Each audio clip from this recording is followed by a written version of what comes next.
네, 안녕하세요. 화요일의 남자 이상화 세무사입니다. 자, 오늘은 사내근로복지기금 출연재산 활용 사례 및 활용도 분석에 대해서 내용을 가지고 왔고요. 오늘 내용도 역시나 많은 분들이 이거 올려주세요 하는 내용들이 있었기 때문에 오늘 내용을 가지고 왔다 이렇게 보시면 되고요. 한 10분 정도 집중 있게 한번 들어가 보시죠.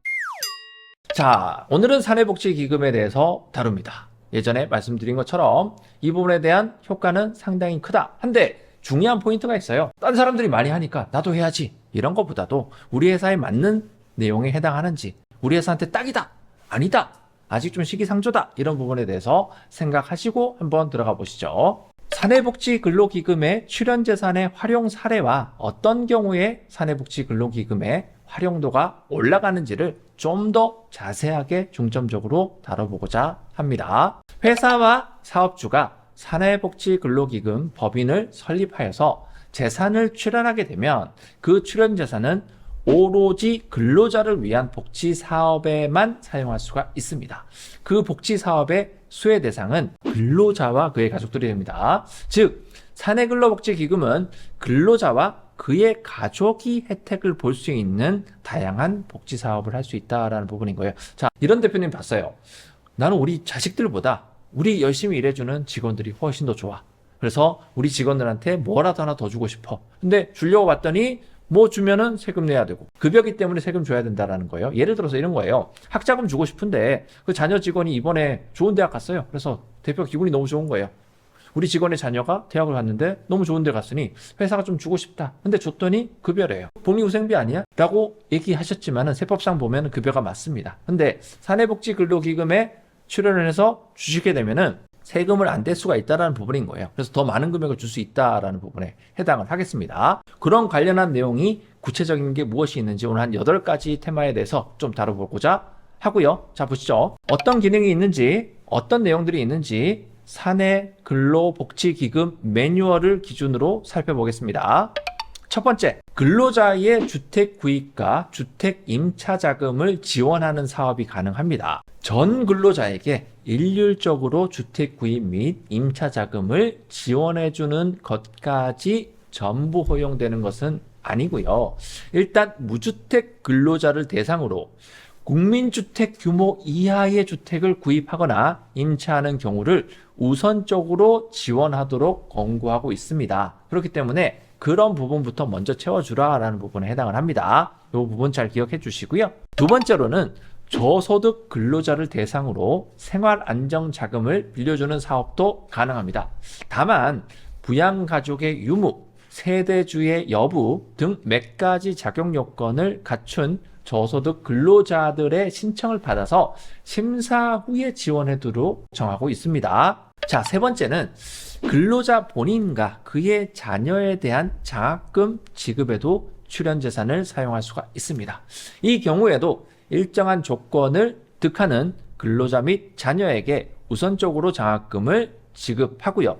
장학금 지급 기준을 내부적으로 마련을 해 두시기를 바라는 바입니다. 기준을 마련해 놓고 줘야 되는 거지 부탁되고 줄 수는 없다라는 부분에 해당을 하겠습니다. 네 번째로는 만약에 근로자가 예상치 못한 천재지변이나 사고를 당해서 치료나 요양이 필요한 경우에 사내근로복지기금에서 재난구호금을 지급해 줄 수가 있습니다.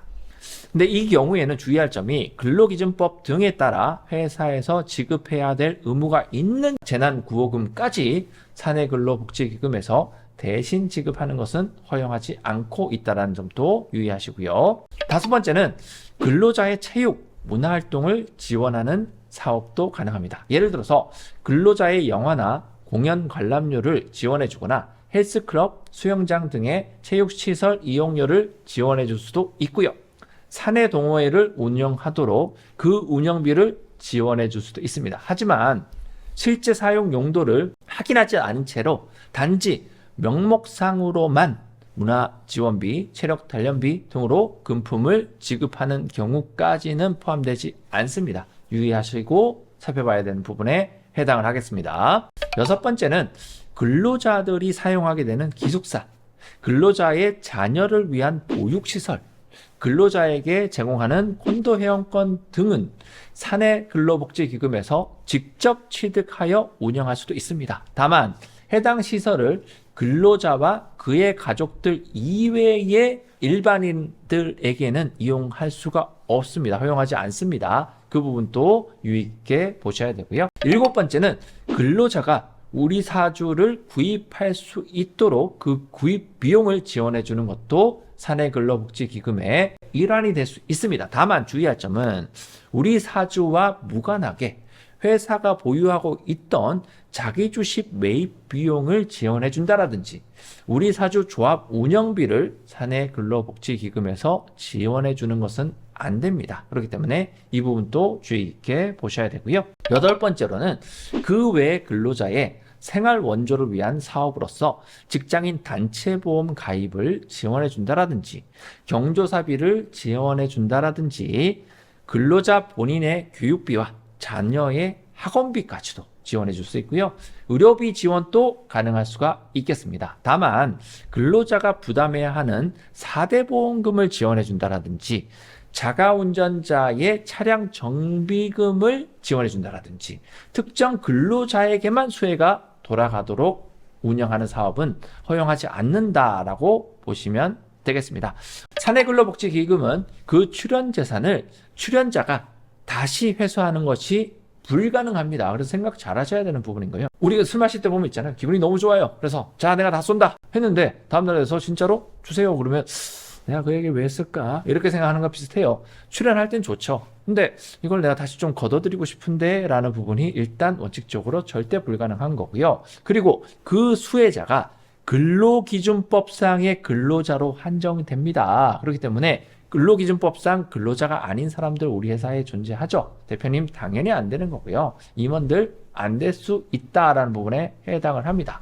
단지 절세의 수단으로 활용할 수 있을까만 고민하시는 대표님들께서는 사실상 그 활용도가 좀 크지 않을 수 있고요. 절세 떠나서 나는 우리 직원들이 너무 좋아. 그래서 직원들한테 최대한 많은 금액을 갈 수 있게 해주고 싶어. 세금을 공제 안 하고 모든 혜택이 직원들한테 가는 게 너무 좋아. 우리 직원들한테 많이 주는 거를 원하는 방향으로 갈 때 아주 크게 작용할 수 있다. 절세는 덤으로 따라온다. 이렇게 보면 되겠습니다. 하지만 회사의 이익 중에서 일부를 근로자의 복지 증진에 활용할 계획을 가지고 있는 대표님이시라면 사내근로복지기금을 활용하여서 좀 더 체계적인 복지 사업을 운영할 수 있고 그와 더불어서 법인세 일단 절감할 수 있다라는 부분인 거예요.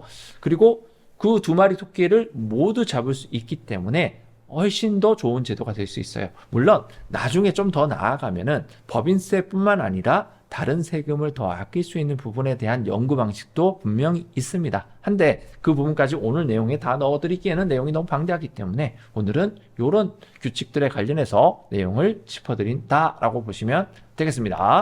절세 효과가 크다라는 얘기를 어디서 들으셨던 거예요. 그래서 사내근로복지기금 법인을 덜컥 일단 만들어 놨어요.